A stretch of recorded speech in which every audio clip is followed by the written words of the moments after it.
Hey everyone, Braden here coming to you with a breaking Disney news update as Disney has just dropped on the Disney Parks blog finally a time frame for when we'll start to see things get back up and running at Walt Disney World here in Orlando, Florida. If you didn't know, the resort has now been closed 52 days here in the United States, which is a record, something we have never seen before, obviously closed due to the coronavirus pandemic. A couple days ago, Disney held their earnings call where we learned that they had lost $500 million from the domestic parks in the first 2 weeks that they were closed. And given we had no official time frame given on that call, people were starting to get worried given how expensive it would be to get everything back up and running at the domestic parks. It's likely we wouldn't see it for a long time. And also, of course, they have to deal with all the social distancing measures and things like that to keep people safe with this virus going around. Well, today, Disney announced the shopping village at Walt Disney World, Disney Springs, will officially begin its phased reopening starting on May 20th, a little under 2 weeks from now.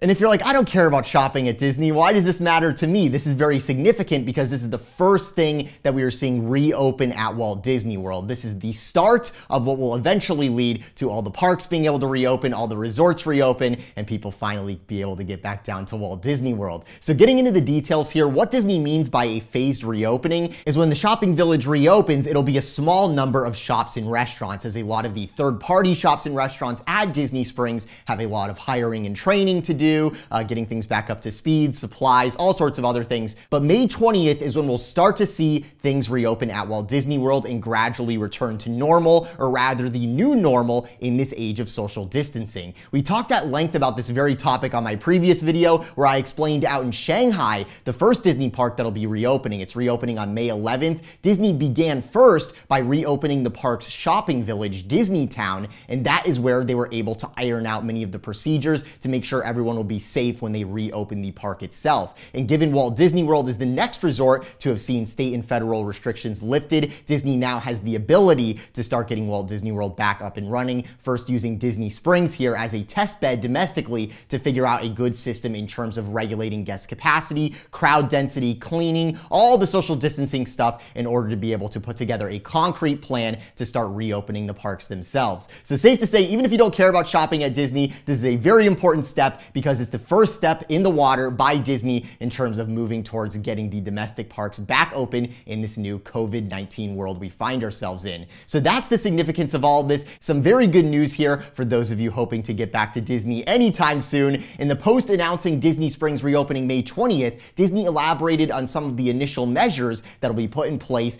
given the virus that is going around. Disney says, quote, "As we continue to monitor conditions and with the health of guests and Disney cast members at the forefront of our planning, we are making several operational changes. Disney Springs will begin to reopen in a way that incorporates enhanced safety measures, including increased cleaning procedures, the use of appropriate face coverings by both cast members and guests, limited contact guest services, and additional safety training for cast members." An interesting thing of note here, if you notice, Disney has not elaborated yet on the same social distancing measures that the CEO Bob Chapek mentioned on the earnings call a few days ago, where specifically they're going to be looking into regulating the spacing of crowds, the crowd density, as well as the capacity, how many people are allowed in each park and shopping village. And last video I said it was a possibility that Disney Springs could reopen this month, and the date I used as a hypothetical was May 15th, but the whole point of what I was saying was when you announce a date for Disney Springs to reopen, of course now we know it's going to be May 20th, what you're going to see is a lot of people descend down on Disney Springs all at once that are all going to want to go. That pent-up demand, as Disney's been calling it, it's going to create big crowds, and that would not be good. One way you can prevent a ton of big crowds coming to Disney Springs on May 20th is to have people reserve a date and a time slot to go to the shopping village, and they can make that on the My Disney Experience app from the comfort of their home. That would be one way Disney could go about it, and then that way Disney wouldn't have to worry about too many people being inside this space, and also on the guest end, you wouldn't have to worry about getting there, finding out it's too busy, and having to leave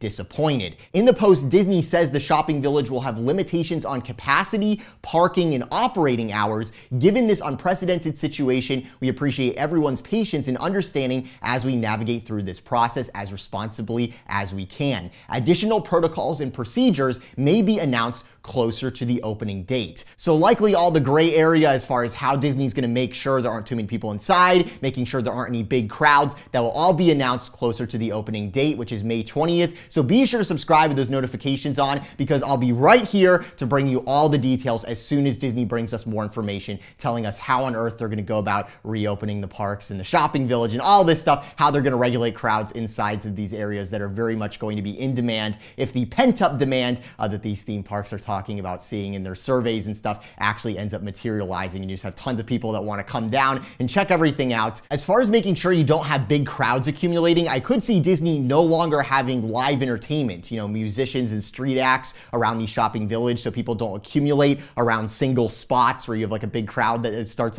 building up. We could also see something very similar in the theme parks. There's been lots of discussion about maybe there won't be any fireworks or parades, precisely for the same reason of those activities actually creating crowds and people crowded close together. Whatever the case may be, I'll stay on top of it for you right here and bring you all the latest as soon as it drops. I told you in my last video I was pretty optimistic as far as Walt Disney World reopening was concerned, and I think now you can see why. That being said, everyone staying safe is much more important than everyone having a good time in Disney, obviously, so keep that in mind as we move forward. Stay safe out there. I hope you're doing well. From the Mickey V's Magic Studio, this is Braden. I'll talk to you soon. Have a magical day.